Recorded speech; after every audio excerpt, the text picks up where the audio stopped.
All right, guys, we're going to look at this activity on pulley drives and sprockets today. Hopefully you've already looked at the gear one. The gear one, again, was just kind of overview. This one's going to be a little more in-depth of just actually going through the problems. Um, but again, just like last time, there's a lot of good information here, so make sure you're reading through this, especially if you're still not 100% certain on how all this stuff works.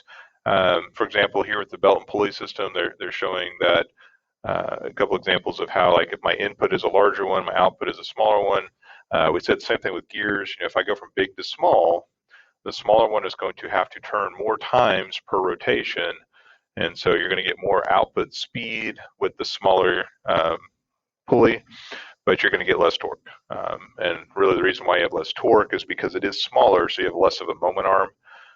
So we look at like drawing out like a lever arm on there. Since the lever arm is smaller and torque is force times distance, since that distance is smaller, we're going to get less torque. And then if we switch it around in the second picture, if we have a small input and a larger output, we are trading again. In this case, we're trading speed for torque. We're going to get more torque, but less speed. And so that is always going to be the case, whether it be gear systems, pulley and sprocket systems, or chain and sprocket systems. If we go from big to small, we are gaining speed but losing torque. If we are going from small to big, we go the opposite way. We're going to gain more torque, but we're going to lose some speed. And so you start looking around at places that you see systems like that, and you'll see quite a bit of places where you get this kind of thing happening. Even if it's like on a bicycle, bicycles aren't using belts, but they are going to use a chain system, and it's going to be very similar. Okay. All right, so we're going to go through all this. I am not going to post the solutions like I normally do. I'm just going to go through this video. And if you are needing to get the answers again, well, you're just going to watch the video. So we're going to look at how to do this, starting with these first problems here. And so they're giving us this picture, and they're saying, okay, here are our formulas. We only have three formulas really to work with because we don't have number of teeth. We don't have a gear ratio technically because these aren't gears, although we'll still look at it in terms of the same thing.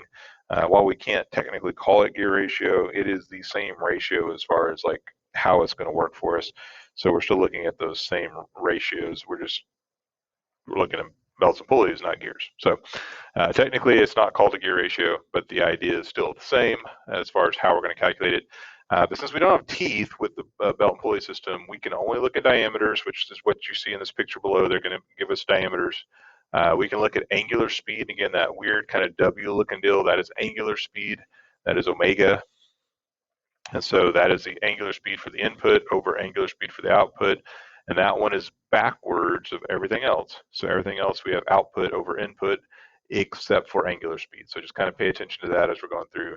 Angular speed is backwards of everything else. And that is the number one mistake people make here, is getting that backwards, getting that wrong.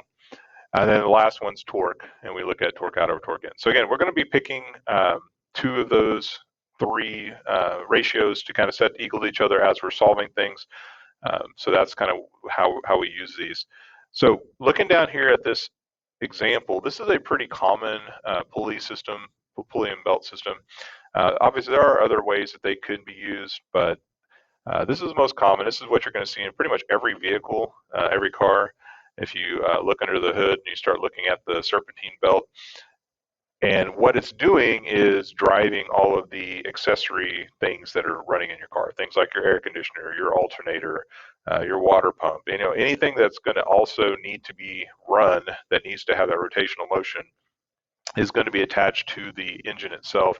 So as your engine is turning and causing your car to move potentially, if you're not sitting still, it's also going to be driving all these other things. And so what you'll have is one of these is a driver, and the rest of them are going to be just being driven by the belt itself. So the belt's going to turn all the other accessories. One thing we did talk about, and I just want to point out again, it's going to be the first set of questions we have here, is that if a pulley is inside of the loop, and this is really what we want to think about with this. We looked at gears. We said, if the two gears are meshed together tooth to tooth, they're going to turn in opposite directions. That doesn't really happen with belt and pulley systems. With belt and pulley systems, we're more interested in, are they in the loop or out of the loop? So we take the loop that the belt makes, And so in here you can see the belt is going around, the outside here, and it kind of makes this pattern. If it is on the inside of this loop, so anything on the inside of that loop is going to turn the same direction. If it is on the outside, it'll go the opposite direction. So when we're looking at this picture, that's what we're looking at as far as which direction is it going to turn. So when we look at this first question, they're asking us about which direction things are turning. Okay, well, so they're telling us that A is turning clockwise. Well, if A is turning clockwise, let's just do a quick little count here. If this is going clockwise, we said anything inside the loop should be turning the same direction. Well, what does that mean? That means that all the ones that are inside the loop, which are going to be C and D are also inside of the belt, the loop, which is the belt, they are also going to be turning clockwise. Okay. So what does that mean about B? Well, since B is on the outside of this, the belt is going to be pushing and turning this way. We think about, like, how is that going to work with this one? Well, if the belt is pushing, the belt's going along this direction, what's going to happen to this pulley? Well, it's going to push it and cause the pulley to go that way. So this one's going to go counterclockwise. Okay. Whereas when the belt comes here, the belt's pushing that way, and it's going to cause it to rotate that way. Okay. So you can kind of see how that works. It really just depends on which side of the belt you're pushing on as to which way it's going. But basically, if it's inside the loop, inside of the belt, it'll go the same direction as whatever driver pulley we have. And so again, A is our driver, then it's going to cause everything to rotate in those directions. So A, C, and D are all going clockwise. B is the only one that's going different. It's going to go counterclockwise. And again, that is because it is outside of the loop. Okay, so if it's outside the loop, it is going to go the opposite direction. So so if we come down here, you're filling this in, these two are clockwise, and then B was counterclockwise. Okay, so that is the answers for that. Now, that doesn't affect anything else as far as like ratios or anything like that. It's just direction. So we're changing the angular direction, which direction is it turning, clockwise or counterclockwise. That's the only thing that's really going to change. But all the ratio stuff won't matter. That'll all be the same. All right, let me erase that. All right. And we're going to go on to the next page. So the next page is, okay, well, using the diameter of each pulley, what is the ratio between pulley A and the other three pulleys? And so we're looking for B over A, C over A, and D over A. Formula-wise, there's really not a whole lot to it. It's just, what is the formula going to be? It's just the diameter. So the diameter of B over the diameter of A, or the diameter of C over the diameter of A, and the diameter of D over the diameter of A. So everything's compared against A. That's a little different from the gears. With gears, we were looking at it as to the one that was directly connected to it, and whether it was a simple gear train or we did the compound gear trains, we really were always looking at the ratio between the gear and the one that was meshing with it. Here we don't, because A is our driver, and it's because A is our driver, we're really looking at how everything relates back to the driver, because the driver is the one that is causing everything to move. Well, technically it's the belt that's causing everything to move, but A is what's causing the belt to move. So A is what's kind of the ultimate thing that we're going to refer back to. So what we need to know then are what are those diameters, and I don't have it on here. So let's just scroll back down for a second and let's look at the sizes here. So A is 6, B is 3, C is 10, and D is 8. So hopefully you can remember that. So we have A is 6, B is 3, C is 10, and 8. So 6, 3, 10, and 8. So 6, 3, 10, and 8. Let's see if I can remember that. Okay. So B was 3 inches. And of course, A is 6, C is 10, and D was 8. Okay, so we're just going to fill in these values. Those are our substitutions. So DB over DA, so diameter B over diameter A. Of course, in all these cases, the units are going to cancel, so we aren't going to end up with the unit. We saw this again with gear ratios. We saw this with simple machines, that we do not have units for these ratios because the units are going to cancel. Okay, so for this one, 3 over 6, we'll reduce that down. That's just 1 over 2. It's 1/2, or you can put 0.5 if you want. I'm going to leave it as a fraction. For C over A, that is 10 over 6, and everything's divisible by 2 is our best thing, so we can get down to 5 over 3. That's really the best we can do there. Now, if you do want to write like 1 2/3, you can, but 5 over 3 is fine. And then for the last one, 8 over 6, again, everything's divisible by 2, so that one's going to be 4 over 3. That's our ratio there. Okay. So those are the ratios between each of those, and what that is going to tell us is how does it translate speed, angular speed, angular velocity, and also how does our driver A going to affect the torque at each of these other pulleys. So we'll be able to calculate the speed, we'll be able to calculate the torques. Okay. All right, so hopefully you've got those down. I'm going to erase these because we're going to go on to the next one. Well, if I can get my eraser part to work here. There we go. And if you didn't get those, you can go back and pause and write them down. All right, so what we want to look at then is torque. Okay, so we're looking at the torque, output torque at each of these different pulleys. So at B, C, and D, what is my output torque going to be? That's what we're trying to figure out. And we know the ratio, and the ratio is an important thing. So that's kind of what we're going to be looking at here. So we're going to say, okay, well, I know something about the ratio. I know the diameter of my, well, I'll put output over input, but let me go ahead and, well, I guess we do output over input. Is going to be equal to the torque of the output over the torque of the input. So that's going to be my formula. That's going to be the formula for all three of these. Now, if you want to put them in like d of b over d of a equals t, I guess we could write that too. So it's going to be d of b over d of a equals t of b over t of a, torque of a. That's basically our formula. So if you want to put that in instead of the d out over dn, this is the more general formula, this first one. This is the general formula. This is the specific one for that problem. But what we're going to do is just put in our information. So, for example, we knew that the ratio of dB over dA, that was 3 over 6, so that was 1/2. So I had 1/2 equals torque of B, which is what I'm looking for. I don't know that one, over torque of A. And they told us torque of A in the problem is 120 foot-pounds.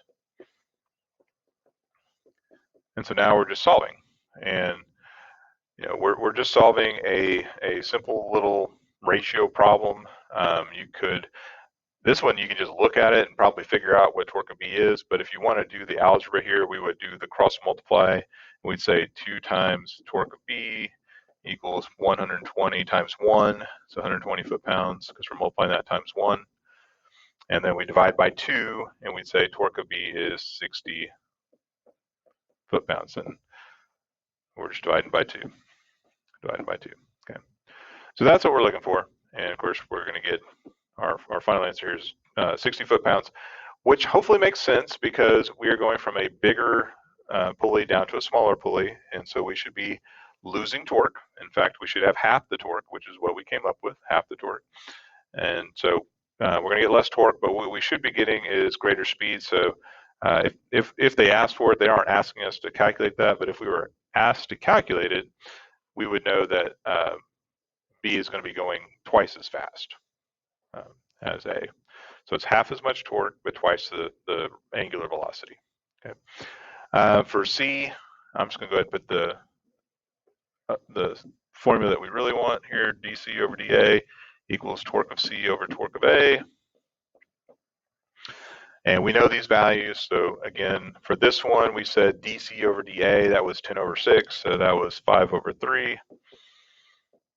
And that was going to be equal to torque of C, which we don't know, because again, that's what we're looking for, over torque of A, which is 120 foot-pounds. And these are going to be the same. I mean, it's all very similar. So we're going to cross multiply. Now, this one's going to be a little bit more work, but it's the same idea. So we're going to try to solve this proportion. And again, in algebra, or maybe even before algebra, that's the way they teach you to do this, is cross multiply. If we want to be more accurate mathematically, what we're really doing is we are multiplying through by the common denominator. But we'll just do the cross multiply method. And so we're going to get 3 times torque of C is going to equal 5 times 120, and 5 times 120 is 600 foot-pounds. And now we're dividing by 3, and so 600 divided by 3 is going to be 200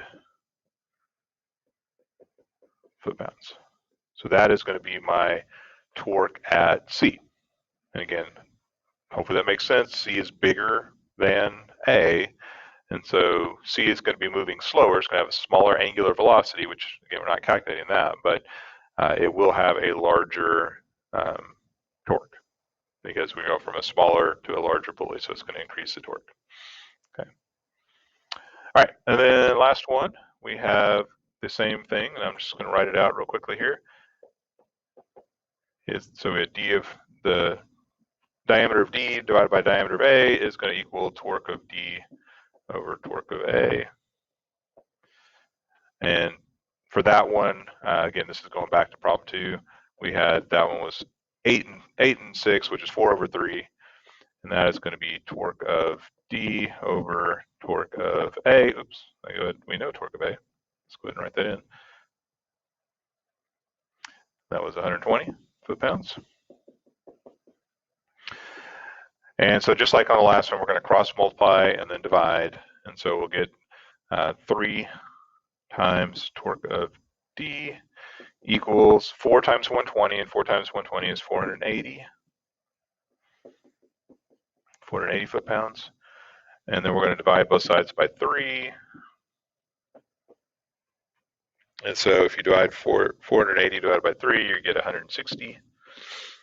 So 160 foot-pounds is our answer for that one. Okay. And hopefully this all makes sense because, again, D is larger than A, so we should be increasing the torque. But D is not as big as C, so we should be getting less of a torque upgrade, torque increase than we did with C, because C is bigger than D was. So this all hopefully looks realistic and familiar to you. That is my hope. Okay, I'm going to leave that up there for just one more second, and then I'm going to erase that. We'll go look at the next problem. All right. And of course, again, since this is a video, you can always go back and pause and write things down if you need to. But just make sure you're understanding what's going on. Don't just write this down just to be writing it down to get the answer, but make sure it makes sense, that what you're seeing really works and you understand why it's working the way it is. Because it will be important that you be able to do this on your own, because we will have an assessment, and on that assessment, you are going to have to be able to do these for yourself. All right, last set here is sprocket and chain systems. Sprocket and chain are pretty nice because they're almost exactly the same thing as gears, and the only difference really is we aren't calling them gears because they're not gears, they're sprockets. But as far as formulas go, we have everything that we had before. We have a number of teeth that we can look at. We can look at diameters, we can look at angular velocity, and we look at torque. And so we have 4 options to kind of work with. And so we'll be looking at all those different options.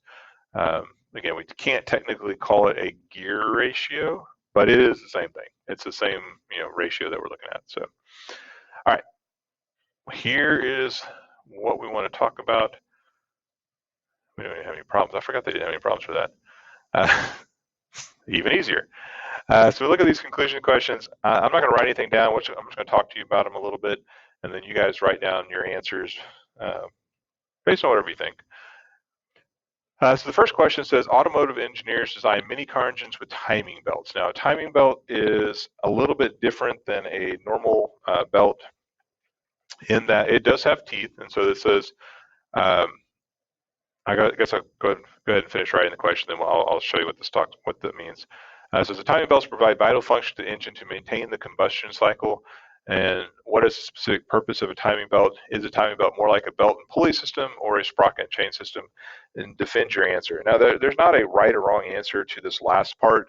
Now, the specific purpose, there's a right or wrong answer for that. But is it more like a belt and pulley or a sprocket and chain? That is up to you. You guys will have to decide for yourself which one you think it's more like. But just give me a reason why you've chosen the way you have. You won't be wrong unless your reason is just because I said so. So give me an actual justified reason. But if you look at a timing belt, here's what's going to happen. On a timing belt, you're going to get like the belt part that looks like this. And then on one side, or maybe even both, they do have timing belts that have teeth on both sides, but you're going to have a set of teeth that kind of do this. And so it's a rubber belt, but instead of having just flat or a V shape, some of them are cars ones are like V belts where they've got kind of a little bit of a V shape to them. A timing belt's got this kind of shape to it, and the reason for that is because it is going to act kind of like a chain system. Instead of having the pulley with just a flat circle where it's just like a smooth edge on it, it's going to have a pulley that is more like a gear. In fact, it looks a lot like a gear when you look at the pulleys for these systems. The difference is just kind of the shape. And so instead of being like a gear tooth shape, it's more like a sprocket shape. So it's got a shape that will fit between these. So when you start thinking about like what is that going to look like, the gaps between the teeth on the belt is how the outside edge of your belt of your pulley is going to look. So again, it's kind of a combination of it. It's a belt that acts like a chain, if you want to think of it that way. Now, why is it that way? What is the purpose of the timing belt? The timing belt's purpose is to make sure that as you are turning the engine, and this is the reason why it's called the timing belt, is in any kind of internal combustion engine, you're going to have a very well coordinated turning of all the different parts. So you want your crankshaft and your valves and your cylinders all to be moving at the proper time.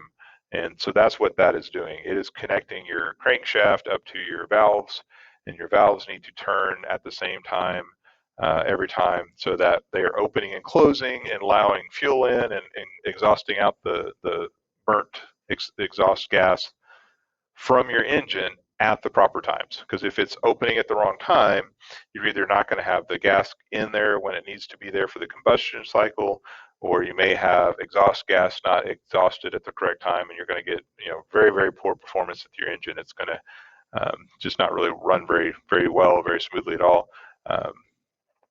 So that timing is really, really important. And so if I just used a regular belt for something like that, what would happen is that belts have a tendency to slip.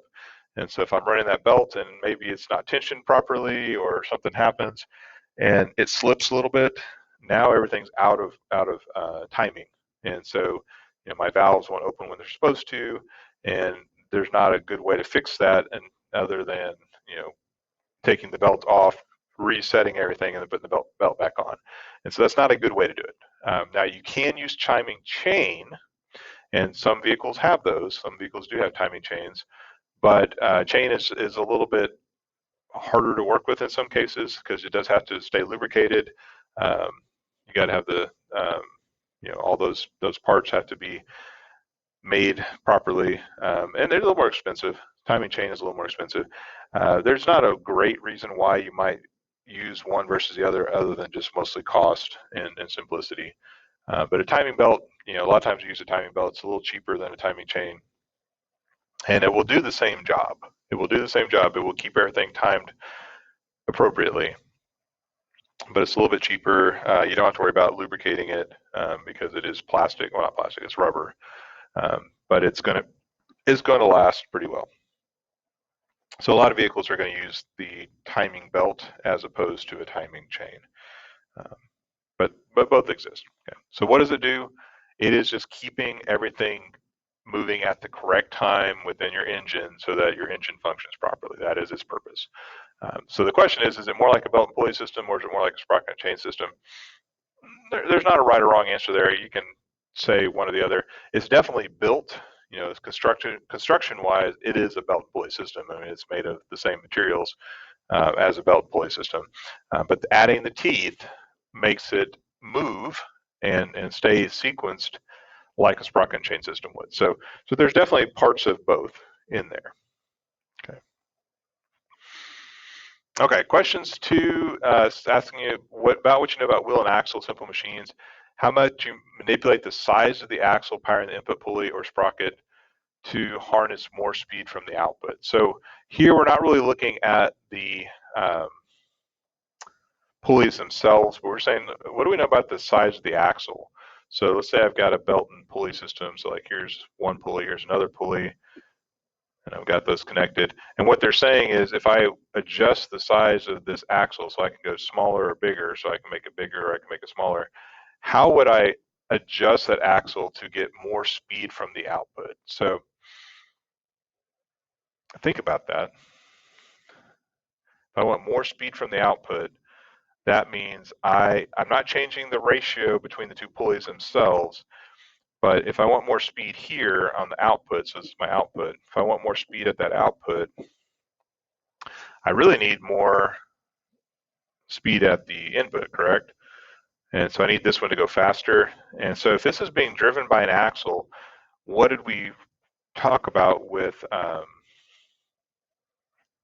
wheel and axle systems is that if I change the axle size, the bigger my axle size is compared to my wheel, the closer the two are as far as the ratios, right? And so when we look at what we're doing here, we're talking about RPM, angular velocity, but really we want to think about with wheel and axle is linear velocity. So how fast is the edge of the wheel turning compared to how fast the edge of the axle is turning? So if I make it bigger, what happens? If I make it smaller, what happens? So just think about, what makes more sense? Should I make the axle bigger or should I make the axle smaller? Which one is going to have a output of that input axle turning faster from a linear perspective, not rotationally. Rotationally is going to always be the same. But we want to think about like which one is going to give me a bigger difference in linear speed is what we think about it. Again, linear speed is just how much distance is my edge traveling. So which one's going to have a greater difference? What can I do to my axle to have a greater difference between my wheel and axle's distance traveled? That's really kind of what I'm looking for. Hopefully that helps. I don't know. I'm trying not to give you the answer. I want you to think about it and come up with an answer, but I want to kind of lead you a little bit and give you some ideas to think about it. So I feel like if I say much more, I'm just going to be telling you what the answer is. But just think about like how does the speed, and again, speed is how much distance traveled over time. So how do I get greater output distance on my wheel, my input wheel, compared to my input axle? That's what you're kind of thinking through. All right, and then the last question is talking about biking and gearing for your bikes. Let me get where I can scroll this up here. And it says, when you're climbing a hill on a bike with different speeds, so you got like a 10 speed or a 20 speed or however many speeds your bike might have, why does it seem like you're pedaling a lot to cover a short distance? And it says, what happens if you switch to a higher gear in hopes of not having to pedal as much? So if you've ever ridden a bike, and I know most of us have at some point in time, if you haven't, that's okay. But if you're pedaling and it feels like you're pedaling a lot, but you're not going very far, what that means is you have your gear ratio set so that you're putting a lot of distance traveled, so you're a lot of angular velocity, you're not getting much output, so you're trading your speed for very little output distance. Think of it that way. And why would you do that? Because it's easier. So what you're doing is you're trading off torque for distance. So you're saying, okay, I'm going to allow myself to pedal a lot compared to how far my actual distance traveled is. So think of it in terms of this is not as complicated as a real bike, because a real bike's going to have more to it. But think about it this way: if I have a small sprocket on my input and a big sprocket on my output, and so I've got my chain going that way, every time I go around once with this one, I'm only going to get a partial rotation of my output. And so to get one rotation here, I'm going to have to pedal a lot with my input. And so I'm going to feel like I'm pedaling a lot, but I'm not really getting a lot of output distance. I have to pedal multiple times to get like one rotation of my output. Now, why do we do that? We do that because I'm trying to get torque. If I'm climbing a hill, I need a little more power to get up that hill. So I need more torque, and so I can get from a small to a large. I'm trading. I'm getting less speed, less output speed, so I'm going to go slower, but I'm going to have more torque. So that's kind of why we do that, just so that I can get a better output, torque, and not have to put as much effort in. Now, the question is, what happens if I switch to a higher gear? If I go to a higher gear, so I don't have to pedal as much, that means what I'm really doing is I am increasing the size of my input compared to my output. Again, on a bicycle, you've got a little different system because you've got, especially for like a 10 speed or 12 speed or 20 speed or something like that, you're going to have multiple input sprockets that you can switch between, and you also have multiple output sprockets that you can switch between. So you won't be switching just one or the other. You may be switching both. But what happens is if I go to a higher gear, I am increasing the ratio between the two. So I'm pretending like I'm getting a larger input. Now, what that does for me is I don't have to pedal as much because I'm getting closer, and I may actually go to the other option. I could actually get to a point where I'm doing this kind of deal where my input is bigger than my output. But even if I just go a little bit up, what I'm happening is I'm increasing my input compared to my output. So that ratio is getting bigger. Because when I go from in to out and my in is small, I have a very small ratio. I've got a ratio less than 1 probably. So as that ratio gets closer to 1 or goes above 1, now what's happening? Well, now I'm getting a less output torque, but I'm going to have greater output speed.